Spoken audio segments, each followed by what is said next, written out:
خبر شامل کرتے ہیں سندھ سے۔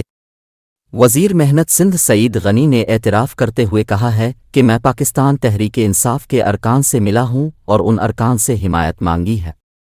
کراچی میں پریس کانفرنس کرتے ہوئے سعید غنی نے کہا کہ ہم کوشش کر رہے ہیں جس کا اعتراف کرتا ہوں اور ہم پر کوئی پابندی نہیں ہے کہ ہم کیوں پی ٹی آئی ارکان سے نہیں مل سکتے۔ انہوں نے کہا کہ ہم PTI U C chairman سے التجا کریں گے ووٹ دیں گے تو ان کی مہربانی اور نہ دیں تو ان کا فیصلہ، جس دن الیکشن ہو اس دن NICBD کی ٹیم تیار رکھیں گے۔ سعید غنی نے کہا کہ جماعت اسلامی اب سپریم کورٹ جا رہی ہے، اگر یہ بندیال کے پاس چلے گئے تو شاید ان کو ریلیف مل جائے۔ میئر کے لیے نامزد امیدوار مرتضی وہاب نے تنقید کرتے ہوئے کہا کہ حافظ نعیم کراچی کا بیٹا نہیں، میں سعید غنی اور سلمان عبداللہ مراد کراچی میں پیدا ہوئے ہیں۔ حافظ نعیم کے کاغذات چیک کر لیں وہ کہاں پیدا ہوئے ہیں، ہمیں پتہ ہے وہ خود کراچی میں پیدا نہیں ہوئے بلکہ حافظ نعیم بتا دیں وہ کراچی میں پیدا ہوئے ہیں۔